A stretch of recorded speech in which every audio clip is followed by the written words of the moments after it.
Hi friends and families, எல்லாருக்கும் வணக்கம். எபிசாயனா சேனலுக்கு உங்களை வரவேற்கிறேன். நான் இன்றைக்கி என்ன சொல்ல வந்திருக்கேன் அப்படின்னா, இது மாதிரி பேசி நம்ம வீடியோ போடுறதுக்கு ஒரு மாதிரி இருக்குது. பாப்பாவுக்கும் தம்பிக்கும் ரொம்ப உடம்பு சரியில்லை. டாக்டர்கிட்ட போய் காமிச்சோம். அவங்க என்ன சொன்னாங்க அப்படின்னா, ரீசன் இந்த காற்றுனால தான் அவங்களுக்கு அது சேரலை அப்படின்னு சொன்னாங்க. தம்பிக்கு பாப்பாவுக்கும் என்ன செய்யுது அப்படின்றத முதல்ல நான் அவங்கள்ட்ட சொல்லணும்னு நினைக்கிறேன். அதாவது தம்பிக்கு லூஸ் மோஷன் போயிட்டு இருந்ததுனால லூஸ் மோஷன், அப்புறம் இன்னொன்று வாமிட்டிங், ரெண்டும் போயிட்டு இருந்ததுனால திங்கக்கிழமை கொண்டு போய் நாங்கள் டாக்டர்கிட்ட காமிச்சோம். திங்கக்கிழமை டாக்டர்கிட்ட காமிச்சப்போ அவங்க என்ன சொன்னாங்கன்னா, இது சீசன், இன்னொன்று காற்றுன்றதுனால அது குழந்தைங்களுக்கு சேராமல் இது மாதிரி உடம்பு சரியில்லை, மற்றபடியில் ஒன்றும் கிடையாது. அவங்க கொஞ்சம் மருந்துலாம் எழுதி கொடுத்தாங்க.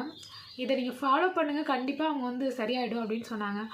மருந்துனா அந்த பவுட்ரு இருக்குது இல்லைங்க, ஓஆர்எஸ் பவுட்ரு, அப்புறம் வாந்திக்கு ஒரு மாத்திரை, இது ரெண்டு தான் கொடுத்தாங்க. அவங்க வேறு எதுவுமே கொடுக்கல. சரியாயிடும். தண்ணி, ஜூஸு, இளநீ, இது மாதிரி ஜூஸ் ஐட்டமாக நீங்கள் கொடுங்க அப்படின்னு சொன்னாங்க. சரி, போயிட்டு வந்ததுக்கப்புறம் பார்த்தா வீட்டுக்கு பாப்பாவுக்கும் லூஸ் மோஷன். அப்புறம் தான் டாக்டர்கிட்ட மறுபடியும் பாப்பாவை கூட்டிகிட்டு போனப்போ, இது சீசன்மா, குழந்தைங்கள கேர்ஃபுல்லாக வச்சுக்கோங்க, காற்றுல எங்கேயும் தூக்கிட்டு போகக்கூடாது, தேவையில்லாத ஃபுட்டு கண்ணாமண்ணு பேக்கெட் ஐட்டம், அப்புறம் கடையில் விற்கிற அந்த சிக்கனு இது நாங்கள் சிக்கன், மீன் இதெல்லாம் நாங்கள் மேக்ஸிமம் சாப்பிட்றதே இல்லை, உடம்புக்கு சேரலைன்றதுனால. ஆனால் இது மாதிரி எதுவுமே குழந்தைங்களுக்கு கொடுக்காதீங்க. இப்போதைக்கு குழந்தைங்களுக்கு எதுவுமே கொடுக்காதீங்க, எதுவுமே சேர மாட்டேங்குது. இப்போ ஒரு 2-3 நாளைக்கு வேறு ஜூஸு, அப்புறம் கஞ்சி சாதம் இது மட்டுமே கொடுங்க. ஓஆர்எஸ் நீங்கள் கொடுத்தீங்கன்னாவே சரியாயிடும் அப்படின்னு சொல்லி ஒரு மருந்து மட்டும் பாப்பாவுக்கு எழுதி கொடுத்துருக்காங்க. குழந்தை நீங்கள் வச்சுருந்தீங்கன்னா, மெயினாக உங்களுக்காக தான் இந்த வீடியோ, ரொம்பவே கேர்ஃபுல்லாக வச்சுருங்க. இந்த காற்று டைமில் வெளில நம்ம போகாமல் இருக்கிறது ரொம்ப ரொம்ப நல்லது.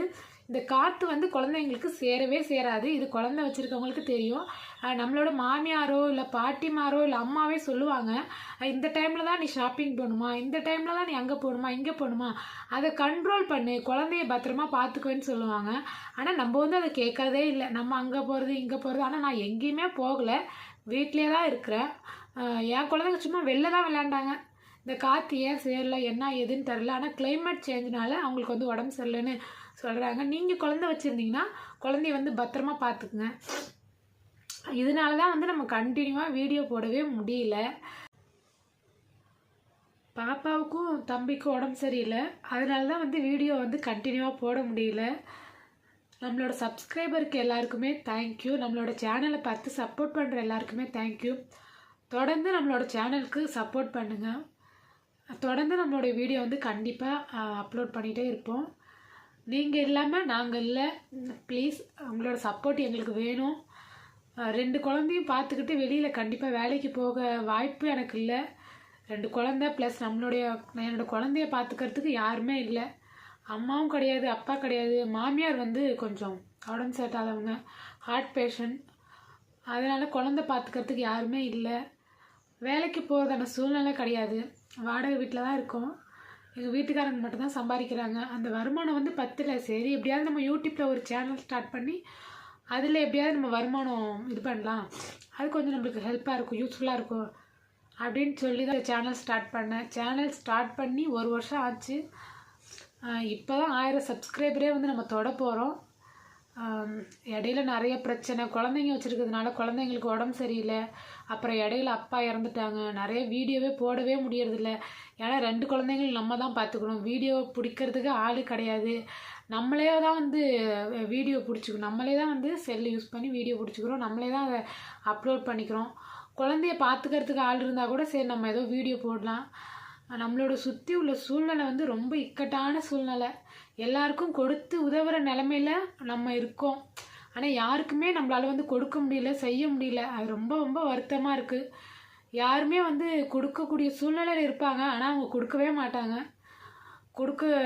நம்மளுக்கு கொடுக்கணும், மற்றவங்களுக்கு கொடுக்கணும்னு எண்ணம் இருக்குது, ஆனால் நம்மள்கிட்ட காசு பணம் இல்லை. உங்களோட ஆதரவும் சப்போர்ட்டும் எனக்கு தொடர்ந்து வேணும்.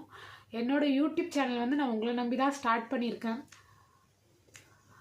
என்னோட சேனலுக்கு சப்போர்ட் பண்ணுங்கள். லைவ் வரலான்னு நினச்சா குழந்தைங்கள வச்சுட்டு லைவ் வர முடியல. லைவ் வந்தால் வாட்ச் அவர் உங்களுக்கு வந்துரும்னு சொன்னாங்க. லைவ் நிறைய பேர் போடுறாங்க, அவங்களோட லைவுக்கெலாம் நான் போயிருக்கேன். அவங்க லைவ் போடுறாங்கன்றதுக்காக வீடியோ பார்க்குறவங்க என்னென்னமோ பேசுகிறாங்க. அதனாலே நம்மளுக்கு பயமாக இருக்குது, நம்மளையும் அது மாதிரி ஏதாவது பேசுவாங்க அப்படின்னு சொல்லிட்டு லைவில் வரத்துக்கே பயமாக இருக்குது. குழந்தைங்கள வச்சுட்டு இருக்கிற மிச்ச டைம்லேயாவது லைவில் வரலாம் அப்படின்னு நினச்சோம்னா அந்த ஒரு விஷயத்துக்காக பயந்துக்கிட்டு தான் லைவும் போடுறதில்ல. நம்மளை யார் கண்ணாமன்னு கேள்வி கேட்பாங்க, ஏதாவது பேசுவாங்க, மனசு வருந்தும் அப்படின்றதுனால தான். இருந்தாலும் கொஞ்ச நாள் கழித்து நம்மளுக்கு லைவில் தான் வரணும், இப்பொழுதுக்கு வர முடியாது. தொடர்ந்து உங்களுடைய ஆதரவு எனக்கு நீங்கள் தருமான்னு நான் கேட்டுக்கிறேன்.